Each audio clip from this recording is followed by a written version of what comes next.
Into that. Okay, if I'm looking down a lot, it's because my stuff is down here and there's a lot to remember.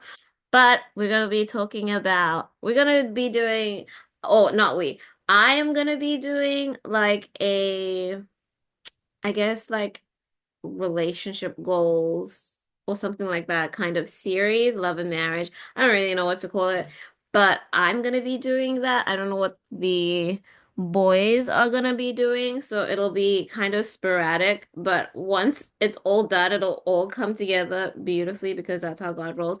And I'm pretty sure that whatever the boys talk about will some way feed into this, but I'm pretty sure they're not gonna do relationship.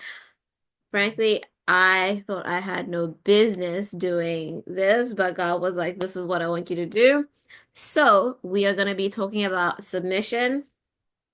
And in the beginning, I wasn't quite sure why I was starting with submission, but this is all the stuff that God um had shown me. So we're starting with submission, and then later on, you'll see why I started. Well, not why I started, why the Holy Spirit started with submission, because it made sense to me like the further I got in.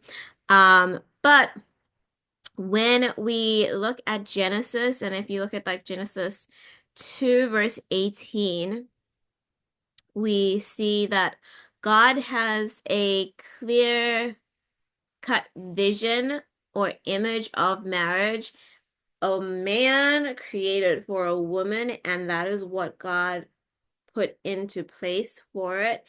And he's very clear about that. So the man was fine, alone. And then God actually said, you know what? He needs help because he's a man. Well, God didn't say that, but I'm just adding my own flair because sometimes, not that God needs my help, but sometimes.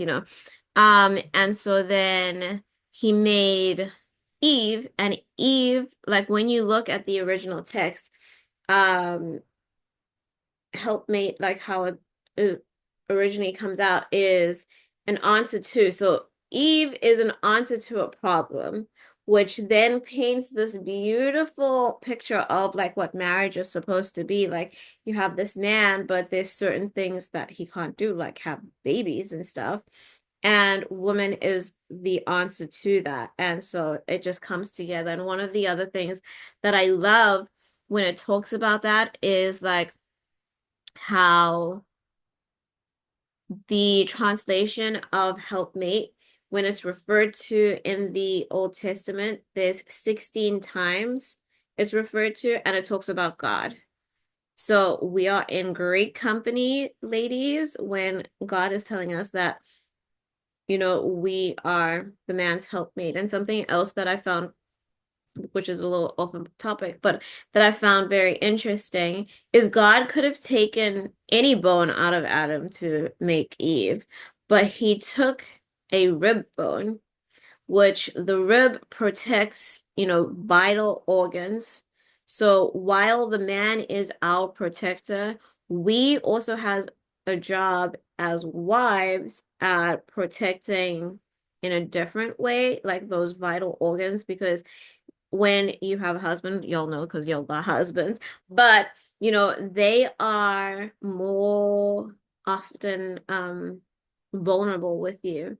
And so you've got to protect that. And so often we see how men can be hurt because women aren't protecting their man. Anyway, so um so yeah, so God looked at creation and he said, it is not good for man to be alone. I'll make him a helpmate, a helper that is adaptable to him. So I found that very interesting in that not only did he make him this person that was an answer to, but it was also someone who is adaptable to the man, a helper that is comparable to him, a helper that is suitable, and with that, God created marriage. So they had the first marriage. And it also shows us in um, Genesis that God is the originator of marriage, which means he has the copyrights to marriage, right? So, in other words, in 2023 or 2025 or 20, wherever they come up with all this nonsense where they are trying to modify marriage, they don't have the rights to do that. Just like if you had to take, I don't know, whoever the biggest star is and take their music and try and copy it, you don't have the rights to that and they're going to come after you. It's the same thing. We don't have the rights um to modify what marriage is. We don't have permission. And the last time I checked, the Bible hasn't changed. It's very crystal clear on marriage being for a man, born a man, and a woman, born a woman, coming together and, making a marriage. So if you are modifying this out of permission, like it's out of order. So I just love that. Um, and until, God tells us that it's changed, we are gonna stay on saying that marriage is for one man and one woman. Um, and the other thing is God is very clear in the Bible, the roles in marriage. So, the reason why a lot of people fight and struggle unnecessarily in marriage is because there is an unnecessary power struggle. Um, so if, you know, you're gonna have something that works, you need to go back to the creator's manual because it's like our cheat sheet and God tells us really how to do everything in there. And so, um, that is like what is super important. And like the example that I'll use is like in South Africa, it might not be the same here, but in South Africa, people buy their cars instead of leasing. Like that, maybe it's a thing now, but it didn't used to be a thing when I used to live there 10 years ago. So everybody buys a car and you know, you're generally it's new and you are going to make sure that you're upkeeping that car. And so when they say, oh, at 500 miles or I don't know, 5,000 miles, take your car to go get a tune-up, you're taking your car to get a tune-up. Oh, at so many miles, go and get an oil change. You're doing that because that's what the owner manual says, and you own the car and you have, some skin in the game. And so we have to really approach marriage kind of the same way in, following the owner's manual in how to do it and then doing what it says. Because there's no use in having the owner's manual and then being like, you know what? I need some fire starter or whatever it is. So if marriage is going to work, um, and will be sweet, you have to go back to the manual and you have to actually use what it says. God had a plan. When he created marriage, he had a vision. He knew how marriage would work. So if you leave God's plan and you go to good old social media to get like how you want marriage to work, don't be surprised when it doesn't work because you can't be looking at somebody's highlight reel and thinking that's how you're going to get your life to work. So, you have a lot of these people wondering why it isn't working. Well, where are you looking? Always go back to Ephesians 5:22, which I will open up and read because I have my Bible ready. I think I have my Bible ready. Oh, wait. Okay, so 21, I'll stop there and then just explain from there. But it says, submit to one another out of reverence for Christ. That I'm 99.9% sure that he's talking about the church. Then it says, wives, submit yourselves to your own husband as you do to the Lord. For the husband is the head of the wife, as Christ is the head of the church, his body, of which he is the Savior. So that is just like in a nutshell what it is telling us. So first thing that God is saying, You're not going to just submit yourselves to every Tom, Dick, and Harry that is running around. You're going to submit yourself to your husband.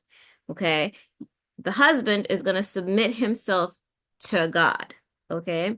So, first thing is we're not submitting to every man.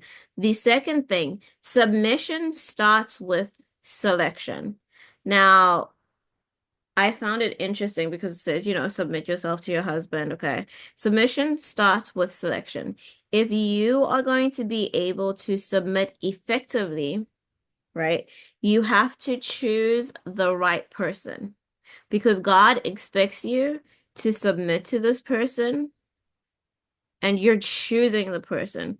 So if you choose someone that it is hard to submit to, you're going to struggle, which you chose someone who's hard, so it's going to be a struggle. Now, there is a clear order as we can see, and if you look at 1 Corinthians 11, verse 3, it tells us the head of the man is Christ, and the head of Christ is God. Now, what people do is they want to remove Christ and God and just have the man as the head, and that's just craziness, if you ask me. But that doesn't work. It can't work because there's an order. And you guys know, like, I'm so big on order since, I don't know, we were praying like the middle of the last year. Order, order, order. God has an order, and everything needs to be in order. So if the man doesn't have Christ at his head, let's face it, we know that, let's face it, like that's gonna suck. So if we look at it, Jesus is submitted to God, okay? And we know that they are equal. If Jesus is submitted to God, how can we not submit to somebody that we chose? Right? Like, I think it's like craziness when we think of it because we picked that person, and I'm always reminded, like now after doing this, I was reminded of how your girl might have been a little bit of a brat, maybe, when I was growing up because I used to have sass. I don't know what I did to my mom, but she was just like not having it. And I turned around and I said, girl, well, not girl, because I probably would have got a hiding, but I said, you picked me. And it was the fact, like I turned around, first of all, and said, you picked me. I was already like playing with fire. But it was the thought of you had your kids were grown up. Like my sister was, I think, 18 when I was born. Maybe she was a little bit older. So I was like, you chose me, and best believe I'm gonna use that same line on my husband when I'm driving him insane. I'm gonna be like, boy, you chose me, you picked me. So I digress. Submission is not that hard for women. Let's go back to what it said earlier. We are made to be adaptable.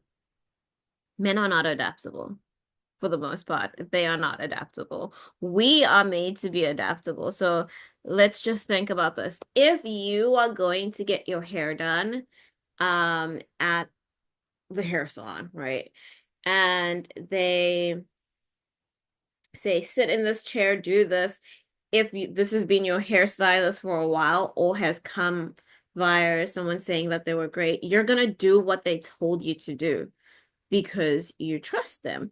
I wanted to get my hair braided once and I waited like 6 hours to get my hair braided because they said this girl was the best. And I sat in the chair that they told me to sit in. I did the things that they told me to do because we are adaptable. What this tells me is that submission is embedded in trust. You submit to whom you trust. So, Ephesians 5:31 or 33 says, hold on, I can't see that far. Okay, however, each one of you must love his wife. Oh wait, is that what I was talking about? As he loves himself, and his wife must respect the husband. So I asked God, okay, what is the secret to a thriving marriage that is going to be um that is going to, make it work? And that was God's answer.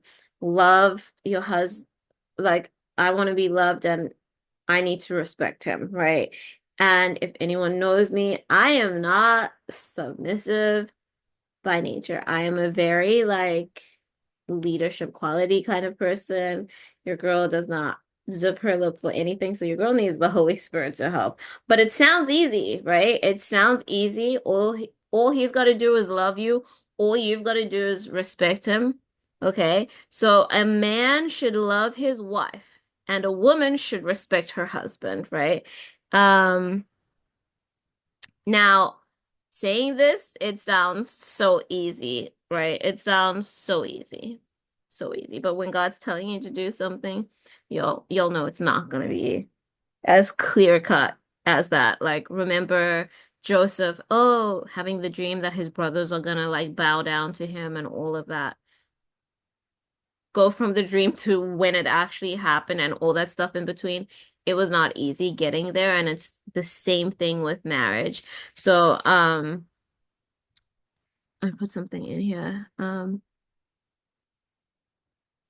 Oh, I did put like a little extra thing, and it's like not that men don't need love, but men need respect. Women are the ones who need love, and we need to hear that, oh, I love you. And men need to hear it too, but they need to feel respected more than they need to hear I love you or whatever. But everybody needs love is the bottom line. Um, The natural way to look at things is I will only submit if this man loves me. Now, I don't know about y'all, but I am not always, unfortunately, lovable, right? And that's just the reality of it. We're humans, we have our moments. And the same way, a man is not always respectable. But to give a man respect in the moments where they are not respectable, that is what it is. For a man to love his wife in the moments where she's not lovable, that is where this really comes in. So I just said, it's not like nature. Um, and a man will only love his wife if she respects him. So um you see that's where the problem is. Like people think like these things just come naturally and we use the excuse, well, he didn't do that, she didn't do this, vice versa, and like you don't want to be stuck there. And once you get to the point of actually giving respect, because he might not always earn that respect, but it's unconditional respect the same way we want unconditional love, right? And so the fact of the matter is they're not always going to be respectable. We're not always going to be lovable, but actually stepping up and coming into that place. And then once you get to that place, you're really getting into what the vision is that God had for marriage, because the man needs to love the woman like Christ loves the church. So, what is that? Every day saying, I will lay myself down for you, which is what Jesus did. We're gonna love every day, respecting even when you're being a tool and not earning that respect, but still giving it. And one of the things I don't know what I was listening to, but there is a fool and a king in a man. You need to always be talking to the king because you don't want the fool to come out, but they have both. And so it's using your words to build them up, using your words to call that which is within him out, even if he's not giving it out, because you want to speak life. And so often I feel like women are, our tongues are like snakes. They're like viper, they're wild. And you can just like break a man down with our tongues. And so I think that that's like super important. So Oh, excuse me. And I mean, one of the things is when you get married, um, like a lot of you who are married know this, you start living with the person. Now you're up close and personal with them. And when you're up close and personal, you're gonna see so many reasons for you to not respect the person. And I mean, the biggest one that women will always come is, oh, he didn't put the toilet seat down, or he threw his stuff on the floor, or just, I don't know, whatever it is. Um, like those are things that you see, and those are reasons where you're like, I don't want to respect him. So, like I said, if God is telling you to do something, um, it's always going to be hard. And as a woman, we want unconditional love the same way they want unconditional respect, and that's what they deserve. So, um, you know, I counsel lots of people, and I was talking to this one girl that I counsel, and she was just talking about how her boyfriend locked the keys in the house. They were going out, she was on the phone. And so there's frustration when you do something like that. You're locked out of the house, you're all this silly stuff. And so she got off her phone call, and not that she was able to be very helpful, but instead of being like, well, you're the idiot who left the keys in the house, was like, okay, well, do we have a spare key? What can we do? And it's just like having that change so that you can do those things. And so if we go back to Ephesians 5:20 to 32, you'll see if you want to understand the power play that is in marriage, you have to understand how Christ first loves the church and works as the head of the church. Jesus explains it so well in Matthew 20, verse 26. If you're going to be great, you must first be a servant. The Bible talks about the man being the head, um and the responsibility and the position. So when men will walk around and be like, "Oh, I'm the head, blah blah blah," I don't think they know that they're the head, because the head doesn't walk around being like, "I'm the head." Like your head isn't thinking, "Oh, I'm the head of the body." Like it's just doing what it has to do, right? And so I feel like the men who are saying that, they have got some disconnect, because if you have to say it and remind everyone, then you have a little bit of a problem, if you're asking me. Um, but what was I gonna say? So the head must love the way that Christ loved.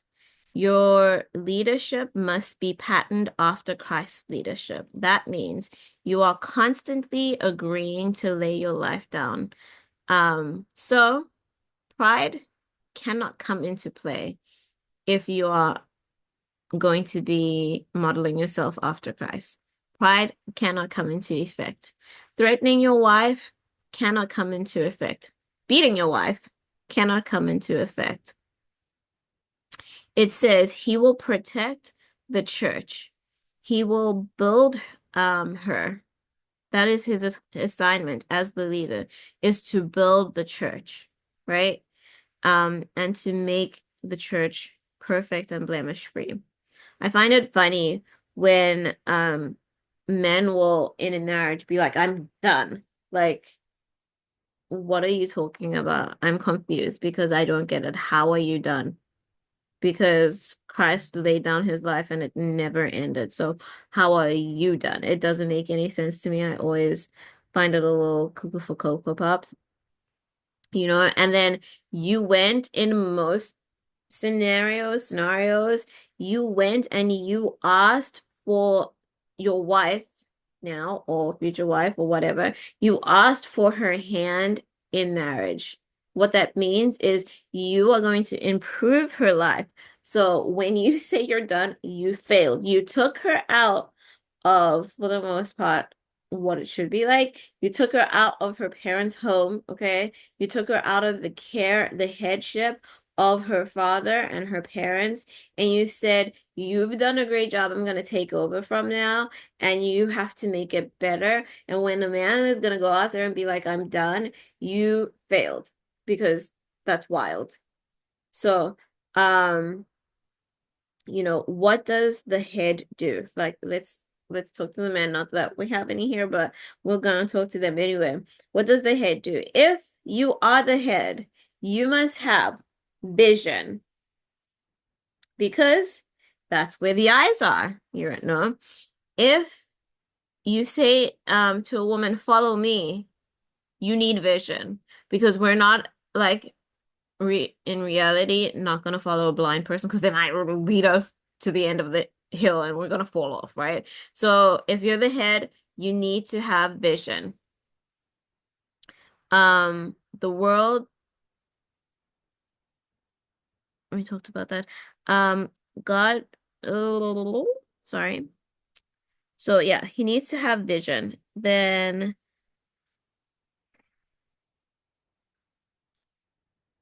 see. I have lost my spot. If you have any questions, we can go into it while I try and find my spot.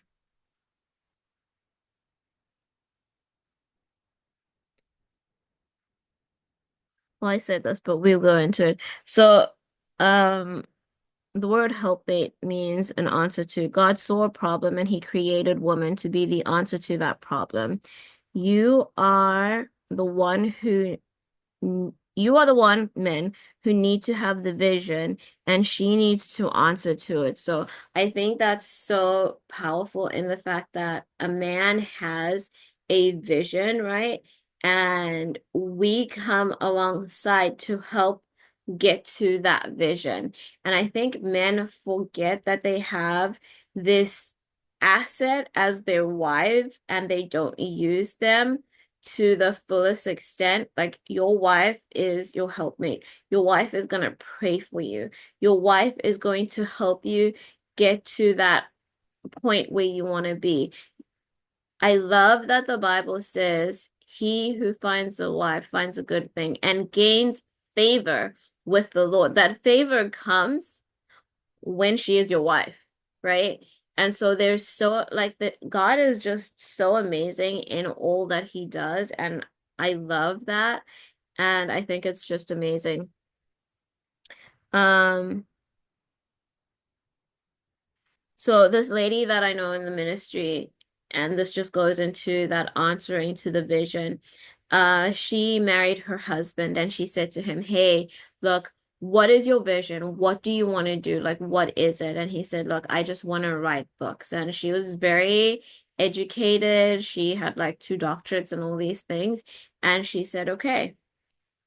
She would sit and type out all of his sermons, all of his sermons, so that she could put it into a book. And it's not that she didn't have books in her, because she's written books now, but she needed to get that part out and to come help alongside, because her assignment was to, one of them was to help her husband get, to that point be, so that they could do the next thing. So I think that that's so important in the man having a vision and then you coming up alongside him so that he can fulfill that vision.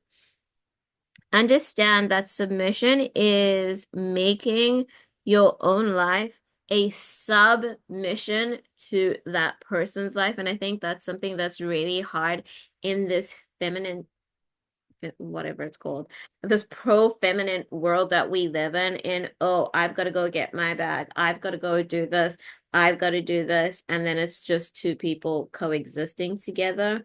Whereas when you come together, you submitting is your submission to his mission. So don't complain about the mission, get to work. Marriage is an assignment. It's not a reward. And I think the Disney movies and the rom-coms have made marriage and the wedding the reward. It's not a reward. It is the assignment. And I think if people faced it that way, it would be a lot different and you'd see a lot more successful marriages. At least I think so. So understand your assignment is a sub-assignment to his. As the head, men, you have to be able to hear God. Again, the ears are in the head. So a woman doesn't want a man who can't hear God. Every woman will easily submit to a man who knows where God is going, who knows where God has them going, who hears God. You can easily submit to a man who is hearing God because when they make big decisions, you are going to know that God has been at the head of that decision because the man is hearing God. A lot of times, women take the leadership role because the man will not step up. And as women, we're fixers. That is, why we get into a lot of trouble because we're fixers. We are adaptable. You're not making the decision. All right, I'm going to fix it. I'm going to figure out what God wants us to do. And it turns a little bit into like perhaps a Jezebel moment because we're like, you're not doing it. I'm going to do it. And so it gets us into trouble because that is just, yes, confusion. I agree. Because we just want to fix it. As much as men are fixes, women are fixes too. And if you're not doing something, we're gonna want to do it ourselves. So I remember my mom, like, I don't ever remember my mom nagging my dad to do something because if he didn't do it, she would get up and do it herself because that's just how we are wired. So it's the same thing here. And I mean, sometimes, there might be a thing that the guy is working on, but sometimes they're not very good at communication. So if you just tell her, wait, I'm on it, or wait, I'm trying to hear from God, that would make your wife sit down and wait for you to hear God or pray that God would give you something to move on, right? And so if men are not doing it, and in no way am I saying is that right, but I'm saying that's what happens. Like we're fixes. So if I think this is the third fact, if you are the head, you have the nose. You have to be able to perceive the next move that should be taking place, right? For if you have a mouth, you have to speak the vision. So not only have the vision, but speak the vision because we're not mind readers. You got to speak so we can get behind you, right? Your wife is an advantage. Your wife has been given to you as an answer to the assignment that you have. She fits in the places where you are weak. Your wife has been given to you to help and to support and to cover. So women are so good at praying, and I know because I meet with women every morning to pray 6 days a week. They're so good at covering their husbands in prayer. Use that covering that you have. Notice where she was taken from. Again, like I said earlier, the rib bone. It covers the heart, the lungs, and the vital organs. She is a covering to protect your vital organs. Use her to help you. If you don't use her, someone else will, or someone else will succeed. Okay? Um, If you are the head, act like it. It is the most important part is the brain, right? It is not just that it makes decisions. Use the rest decisions to use the rest of the body, but it makes decisions. For example, if you put your hand over the hot stove, it sends a message to your brain. Remove your hand because you're going to get burnt, right? Use the brain. Okay? Um and so as you are the head, ask your wife, what do you think? you know, activate that part of her so that she thinks, because you have a huge asset, but you got to use it. Women are like women are like nursing mothers. So if you think of a woman who is nursing, the more the baby nurses, the more milk she will produce, okay?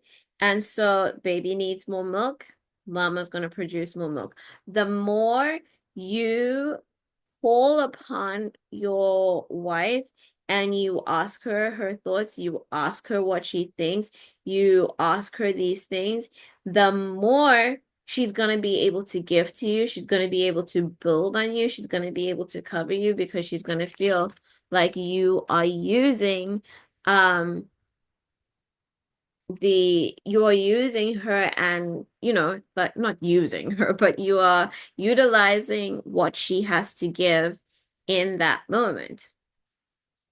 So, too many women have misunderstood what submission is. They think it means being a doormat. And the Bible story that I think of when I think of this is, I forget who it was, but it was the husband and the wife. They say they're going to sell their house and give all the money to the church, but then they decide, okay, we're going to sell the house and only give them 80%, and we're going to keep 20%. She agreed with her husband. The husband went to the disciples and said, okay, this is all that we have. They asked him, he lied, he died, and they buried him. Then she came in afterwards. She didn't know that he was dead, and she lied.